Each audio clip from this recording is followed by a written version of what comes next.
Okay, welcome to part 3 in our series on trader affirmations. This one we're going to talk about big picture stuff. As with the other ones, the idea is they're going to be relatively short videos. I think we have 9 slides in this one. So each slide lasts for about 10 seconds. Read the slide, think about the slide, make it personal, think about examples where it may have something to do with your existing trading or your life or your goals and that type of thing. Big picture stuff is all about setting goals. As usual at the end, I was going to come back, I just thought of this then. I was going to come back and talk about a favorite slide and particular relevance to my trading or whatever, but this time I'm going to run over to the bookshelf over there and pick up a book that I just thought of. I've had for, crikey, 20 years. But I'll go through. It would be really interesting stuff and very relevant to what we're talking about now. While you have a look at the slides, I'm going to go do that.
Okay, as I mentioned, I often come back or most of these I'll come back and talk about a favorite slide of mine.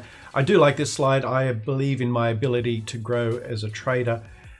In a way, you could change that to say I force myself to grow as a trader. That's something that we all have to do. We all have to keep reading. We all have to keep learning new things and so on.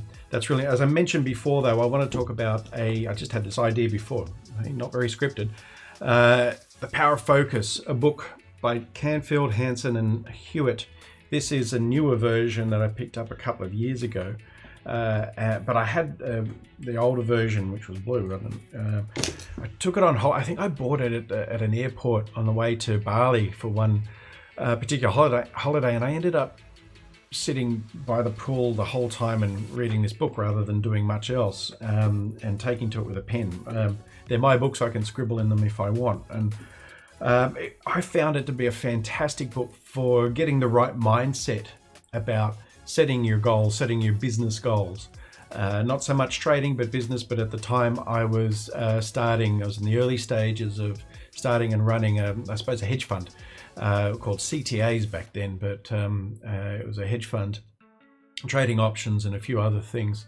And one thing I really got from this, and I hope with some of you it rings a bell at least, was I would work out, I would take my goals or plans or whatever you want to call it, and take myself out every Monday, turn the phone off, spend some time by myself and writing stuff down and saying, this is my list for the week and this is my list for the month and this is how I did last week. I marked myself, I graded myself on what I did last week and how far I got through everything I needed to do. And each of those things I associated, this is the important part, I associated with heading towards those goals that I had.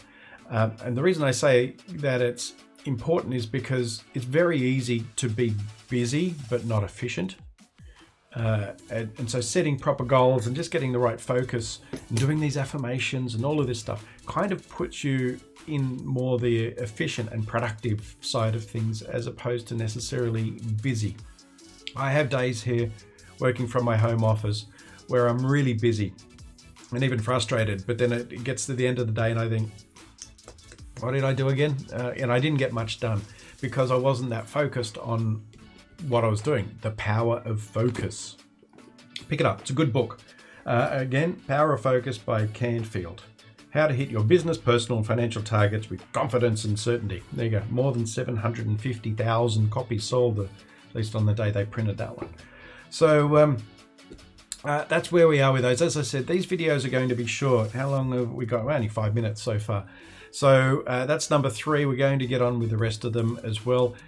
This is so important that you do this, is run through these, set an alarm somewhere on your calendar or your journal to come back and run through these again in a few weeks or even a month or 2.